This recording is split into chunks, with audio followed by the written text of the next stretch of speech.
Hello friends, कैसे हो आप सभी लोग। आई होप कि सभी बहुत अच्छे होंगे और सभी की तैयारी बहुत अच्छी चल रही होगी। तो जैसा कि आपके एग्ज़ाम में बहुत ज़्यादा टाइम नहीं रह गया है, बहुत कम टाइम रह गया है, तो उसके लिए आप वन लाइनर के थ्रू जो हमारे जीके जीएस की सीरीज़ चल रही है, उससे वन लाइनर के थ्रू आप अपने जीके जीएस का क्विक रिवीजन कर सकते हैं। तो जीके जीएस के वन लाइनर पर डे शाम को 5 बजे आपके लवली एकेडमी चैनल पर डाल दिए जाते हैं, जिनसे आपने जितनी भी चीज़ें पढ़ी हैं, जो भी आपने डीप में स्टडी की है, उन सभी का क्विक रिवीजन कर सकते हैं।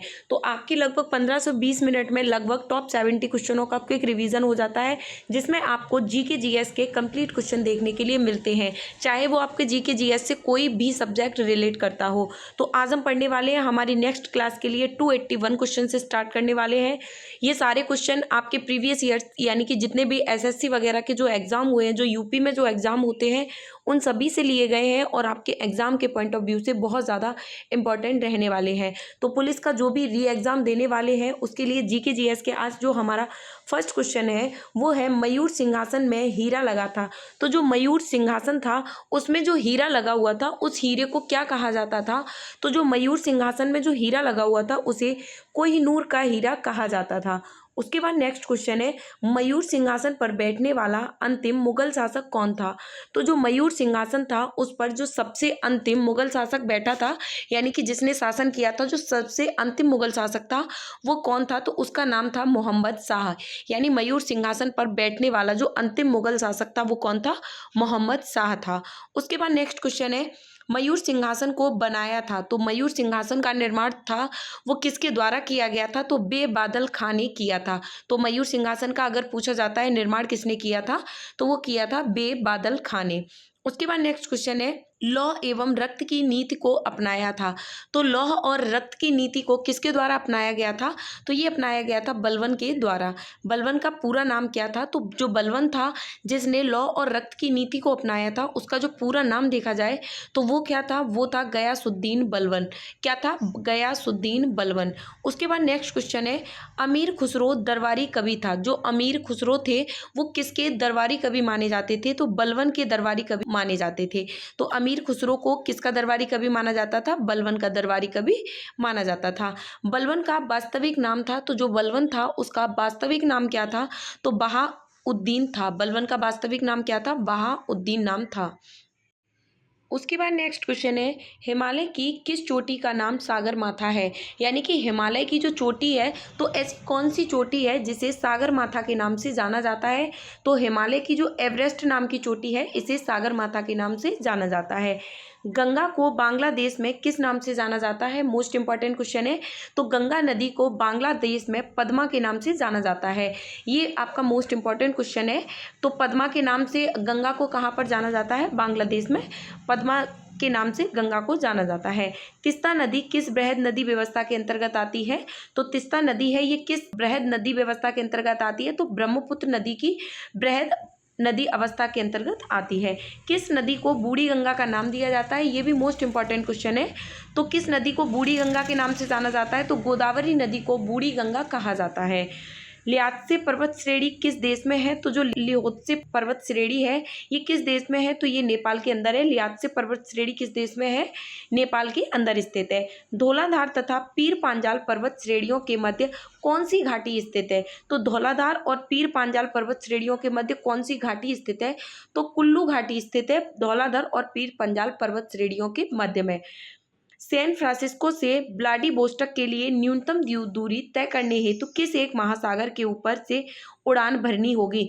तो सैन फ्रांसिस्को से व्लादिवोस्टॉक तक अगर जाना है तो सबसे कम दूरी को तय करते हुए किस महासागर के ऊपर से जाना है, तो प्रशांत महासागर के ऊपर से उड़ान भरनी पड़ेगी। तब कहाँ पहुंचेंगे, सैन फ्रांसिस्को से व्लादिवोस्टॉक के लिए सबसे कम दूरी तय करके पहुंचना है। उसके बाद नेक्स्ट क्वेश्चन है, वर्जीनिया तंबाकू प्रमुखतः किस देश में उगाई जाती है। तो वर्जीनिया नाम की जो तंबाकू है वो प्रमुखतः किस देश में उगाई जाती है, तो संयुक्त राज्य अमेरिका में उगाई जाती है। हमारा सौरमंडल कौन सी गैलेक्सी में स्थित है, तो ऐरावत पथ में स्थित है। तो जो हमारा सौरमंडल है वो कौन सी गैलेक्सी में स्थित है, तो ऐरावत पथ में स्थित है।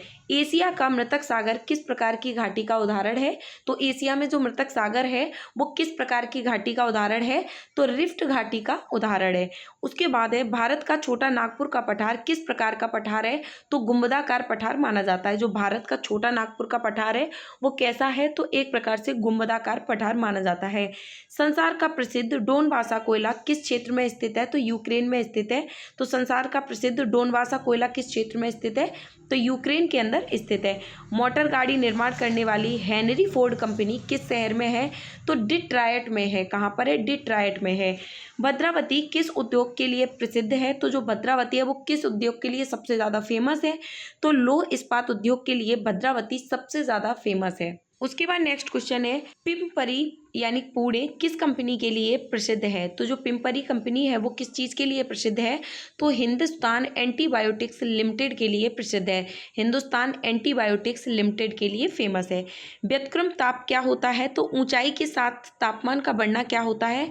व्युत्क्रम ताप कहलाता है। तो व्युत्क्रम ताप किसे कहा जाता है? ऊंचाई के साथ साथ में जब तापमान बढ़ जाता है तो उसे व्युत्क्रम ताप कहा जाता है।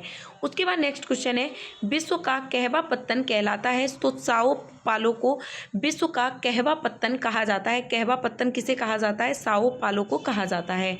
अमेरिका में पिट्सबर्ग किस हेतु प्रसिद्ध है? तो अमेरिका में जो पिट्सबर्ग है वो किसके लिए सबसे ज़्यादा फेमस है? लौह इस्पात उद्योग के लिए फेमस है। विश्व का सर्वाधिक घनी आबादी वाला क्षेत्र कौन सा है? तो दक्षिण एशिया क्षेत्र है जिसमें सबसे ज़्यादा घनी आबादी पाई जाती है। तो राष्ट्रीय एटलस और त्वगत मानचित्र संगठन कहाँ पर स्थित है? तो राष्ट्रीय एटलस और त्वगत मानचित्र संगठन कहाँ पर है? तो कोलकाता के अंदर ये स्थित है।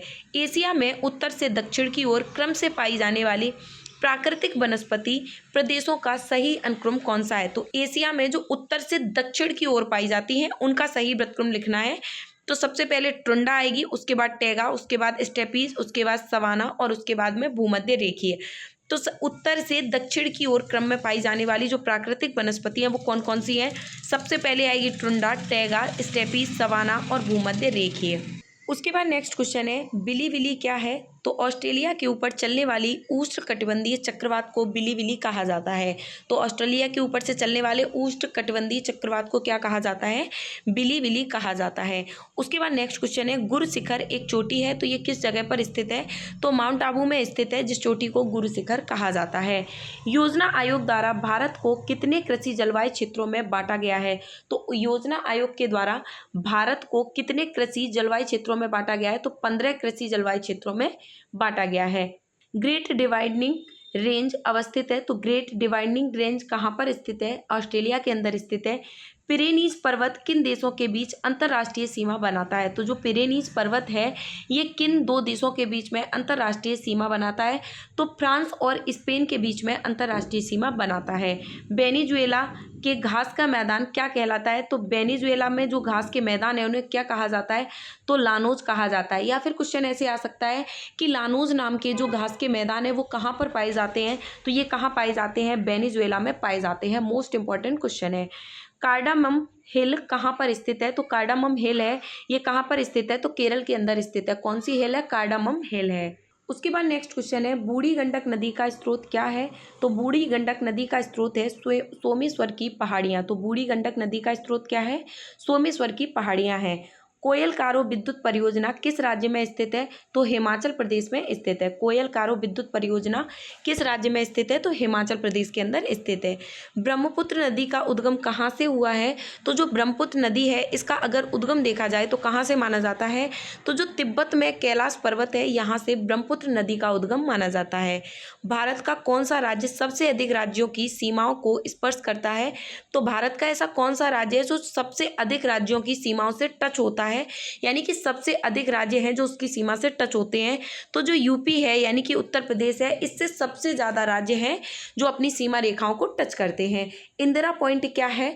तो भारत का दक्षिणतम स्थल इंदिरा पॉइंट यानी अंडमान निकोबार द्वीप समूह का नाम दिया गया है इसे, तो उसी को इंदिरा पॉइंट कहा जाता है। जैसे जो हमारे भारत में सबसे लास्ट में है ना, तो यहाँ पर जो हमारा इंदिरा पॉइंट स्थित है, जैसे हमारा ये भारत बना हुआ है उसमें जो सबसे लास्ट है इसे इंदिरा पॉइंट के नाम से जाना जाता है। इंदिरा कॉल किसे कहा जाता है? तो जो भारत में सबसे ऊपर की जगह का स्थान है जो सबसे ज़्यादा उत्तर में है उसे क्या कहा जाता है? इंदिरा पॉइंट, इंदिरा कॉल कहा जाता है। और इंदिरा पॉइंट कौन सा है? सबसे ज़्यादा दक्षिणतम बिंदु को इंदिरा पॉइंट कहा जाता है। उसके बाद नेक्स्ट क्वेश्चन है, भारत की सीमाएं कितने देशों से जुड़ी हैं और वो देश कौन कौन से हैं। तो भारत की जो सीमाएं हैं वो 7 देशों से जुड़ी हैं। वो 7 देश कौन कौन से हैं, तो वो है पाकिस्तान, अफगानिस्तान, चीन, नेपाल, भूटान, बांग्लादेश और म्यांमार। कौन कौन से हैं, पाकिस्तान, अफगानिस्तान, चीन, नेपाल, भूटान, बांग्लादेश, म्यांमार। अगर इनको 4 से 5 बार अच्छे से रिवाइज करेंगे तो आपको बहुत अच्छे से याद हो सकते हैं। तो भारत किन किन देशों से सीमा रेखा टच करता है, 7 देश हैं ऐसे। कौन कौन से हैं, पाकिस्तान, अफगानिस्तान, चीन, नेपाल, भूटान, बांग्लादेश और म्यांमार। इन 7 देशों से भारत की सीमा रेखा टच होती है। उसके बाद नेक्स्ट क्वेश्चन है, भारत का सर्वोच्च पर्वत शिखर कौन सा है, K2 या कंचनजंगा। तो भारत का जो सर्वोच्च पर्वत शिखर है वो कौन सा माना जाता है, तो K2 माना जाता है। कौन सा माना जाता है, K2 माना जाता है। इसकी ऊंचाई कितनी है, तो 8611 मीटर है इसकी ऊंचाई मानी जाती है। उसके बाद नेक्स्ट क्वेश्चन है, जीवाश्म नेशनल पार्क कहाँ पर स्थित है। तो जो फॉसिल नेशनल पार्क बोला जाए या फिर जीवाश्म नेशनल पार्क बोला जाए, ये कहाँ पर है, मध्य प्रदेश के मंडला जिले में स्थित है। तो जीवाश्म नेशनल पार्क कहाँ पर है, मध्य प्रदेश के मंडला जिले में है। इडुक्की क्या है, जल विद्युत परियोजना किस राज्य में स्थित है। तो जो इडुक्की जल विद्युत परियोजना है ये किस राज्य में स्थित है, तो केरल राज्य में स्थित है। कौन सी परियोजना, इडुक्की जल विद्युत परियोजना।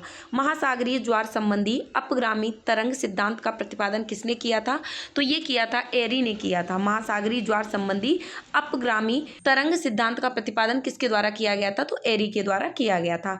गोविंद सागर किस बांध का जलाशय है, जो गोविंद सागर है ये किस बांध का जलाशय है, तो रिहंद बांध का जलाशय है। प्रवाल विरंजन का परिणाम है, तो प्रवाल जो विरंजन है ये किस चीज़ का परिणाम माना जाता है, तो समुद्र में जो जल प्रदूषण हो जाता है प्रवाल विरंजन इसी के कारण हो जाता है। तो समुद्री जल प्रदूषण है ये प्रवाल विरंजन का सबसे बड़ा परिणाम माना जाता है। बरमूडा त्रिकोण स्थित है, तो जो बरमूडा त्रिकोण है ये कहाँ पर स्थित है, उत्तरी अटलांटिक महासागर में स्थित है। तो बरमूडा त्रिकोण कहाँ पर है, उत्तरी अटलांटिक महासागर में स्थित है।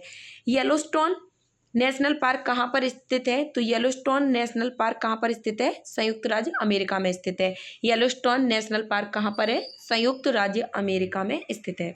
उसके बाद नेक्स्ट क्वेश्चन है, सिंगापुर द्वीप मलाया प्रायद्वीप से किस जल संधि के द्वारा अलग किया जाता है। तो सिंगापुर द्वीप और मलाया प्रायद्वीप को किस जल संधि के द्वारा अलग किया जाता है, तो ये है मलक्का जल संधि। मोस्ट इंपॉर्टेंट क्वेश्चन है, सिंगापुर द्वीप और मलाया प्रायद्वीप को किस जल संधि के द्वारा अलग किया जाता है, तो मलक्का जल संधि के द्वारा अलग किया जाता है। तुलबुल परियोजना किस नदी पर स्थित है, तो जो तुलबुल परियोजना है ये किस नदी पर स्थित है, झेलम नदी पर स्थित है। कौन सी परियोजना, तुलबुल परियोजना। जम्मू और कश्मीर राजमार्ग पर जवाहर सुरंग किस पर्वत श्रेणी में स्थित है, तो जो जवाहर सुरंग है ये कहाँ पर स्थित है, जम्मू और कश्मीर में है। किस पर्वत श्रेणी में है, तो पीर पांजाल श्रेणी में स्थित है। कौन सी परियोजना, जवाहर सुरंग परियोजना। उसके बाद है, लद्दाख और जास्कर पर्वत श्रेणियों के बीच कौन सी नदी प्रवाहित होती है। मोस्ट इंपॉर्टेंट क्वेश्चन है। तो लद्दाख और जास्कर पर्वत श्रेणियों के बीच में जो नदी प्रवाहित होती है उसे सिंधु नदी के नाम से जाना जाता है। तो सिंधु नदी कौन सी 2 पर्वत श्रेणियों के बीच प्रवाहित होती है, तो लद्दाख और जास्कर पर्वत श्रेणियों के बीच में ये सिंधु नदी प्रवाहित हो रही है। दक्षिणी मध्य रेलवे का मुख्यालय कहाँ पर स्थित है, तो दक्षिण मध्य रेलवे का मुख्यालय कहाँ पर है, सिकंदराबाद में स्थित है दक्षिण मध्य रेलवे का मुख्यालय। हांगहो नदी किस सागर में गिरती है, तो जो हांगहो नदी है ये पीत सागर में गिरती है। हांगहो नदी किस सागर में गिरती है, पीत सागर के अंदर गिरती है। सरिस्का सेंचुरी किस राज्य में स्थित है, तो जो सरिस्का सेंचुरी है ये राजस्थान राज्य में स्थित है। सरिस्का सेंचुरी कहाँ पर है, राजस्थान राज्य में स्थित है। उसके बाद नेक्स्ट क्वेश्चन है, सरदार सरोवर परियोजना किस राज्य से संबंधित है, तो सरदार सरोवर परियोजना है ये गुजरात राज्य से संबंधित है। बांदीपुर प्रोजेक्ट टाइगर रिजर्व किस राज्य में स्थित है, तो Bandipur project tiger reserve Karnataka में स्थित है। मोस्ट इंपॉर्टेंट क्वेश्चन है, विश्व में सबसे अधिक कॉफी उत्पादक देश है, तो ब्राजील देश है। विश्व में सबसे ज़्यादा अगर कॉफ़ी का उत्पादन होता है तो वो कहाँ पर होता है, ब्राज़ील के अंदर होता है। लुफ्थहांसा किस देश में एवर एज है, तो जर्मनी में एयर एवेज है। उसके बाद है, क्षेत्रफल की दृष्टि से विश्व का सबसे छोटा देश कौन सा है, तो अगर क्षेत्रफल की दृष्टि से देखा जाए तो सबसे छोटा देश कौन सा है, वेटिकन सिटी है। सबसे छोटा देश क्षेत्रफल की दृष्टि से कौन सा है, वेटिकन सिटी है। भारत का सर्वोच्च पर्वत शिखर कौन सा है, तो भारत के अंदर अगर देखा जाए तो सबसे ऊंचा पर्वत है शिखर माना जाता है वो कौन सा है, केडू गॉडविन माना जाता है। उसके बाद है पृथ्वी से सूर्य की औसत दूरी कितनी है, तो 14.90 करोड़ किलोमीटर है।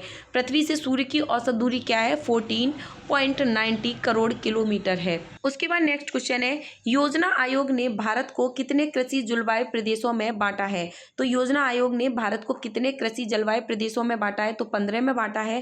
गोकुल ग्राम योजना चल रही है, तो गोकुल ग्राम योजना कहाँ पर चल रही है, तो गुजरात के अंदर चल रही है। तेलुगु गंगा परियोजना के जल में हिस्सेदार राज्य कौन से हैं, तो तेलुगु गंगा परियोजना है, इसके जल में जिन जिन राज्यों का हिस्सा है वो कौन कौन से राज्य हैं, आंध्र प्रदेश, मध्य प्रदेश तथा महाराष्ट्र हैं। तेलुगु गंगा परियोजना में कौन कौन से राज्य हैं जिनका हिस्सा है, आंध्र प्रदेश, मध्य प्रदेश और महाराष्ट्र। नर्मदा और ताप्ती नदियों से घिरा पर्वत कौन सा है, यानी ऐसा कौन सा पर्वत है जिसके चारों तरफ नर्मदा और ताप्ती नदियों से घिरा हुआ है, तो सतपुड़ा पर्वत है, ये नर्मदा और ताप्ती नदियों से घिरा हुआ है। संसार के निकिल उत्पादन में लगभग 90% योगदान किस देश का है, तो निकिल उत्पादन जो होता है उसमें 90% योगदान कनाडा का माना जाता है, यानी कनाडा के योगदान सबसे ज़्यादा इसमें माना जाता है। भारत में क्षेत्रफल की दृष्टि से सबसे बड़ा राज्य कौन सा है, अगर अपने इंडिया के अंदर देखा जाए तो सबसे ज़्यादा क्षेत्रफल की दृष्टि से बड़ा राज्य कौन सा है, तो राजस्थान राज्य क्षेत्रफल की दृष्टि से सबसे बड़ा राज्य माना जाता है।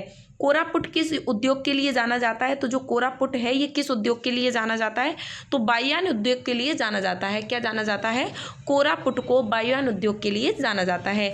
तो ये थे आपके टॉप 70 मोस्ट इंपॉर्टेंट वो क्वेश्चन जो कि आपकी यूपी पुलिस के री एग्ज़ाम के लिए बहुत ज़्यादा बेनिफिशियल होने वाले हैं। आई होप कि वीडियो आपको बहुत अच्छे से समझ में आई होगी, आपके एग्जाम के लिए बहुत ज़्यादा बेनिफिशियल रहने वाली है। इसमें आपके सारे इंपॉर्टेंट क्वेश्चनों को शामिल किया गया है जो कि आपके एसएससी और यूपी में जितने भी एग्जाम होते हैं उन सभी से रिलेट करते हुए क्वेश्चन है। आई होप क्लास को आप लोग ज़्यादा से ज़्यादा शेयर करेंगे ताकि आपके लिए ऐसी ही बेनिफिशियल वीडियोज़ डेली लाई जा सके। तो शाम को 5 बजे टॉप 70 क्वेश्चन जिनसे आप अपने जीके जीएस का क्विक रिवीजन कर सकते हैं, उन्हें देखना ना भूलिए लवली एकेडमी पर, और ज़्यादा से ज़्यादा लोगों को शेयर कीजिए ताकि आपको ऐसे ही बेनिफिशियल वीडियोस डेली के डेली मिलते रहे। तो आज के लिए हमारे टॉप 70 क्वेश्चनों में फिलहाल इतना ही। Thank you.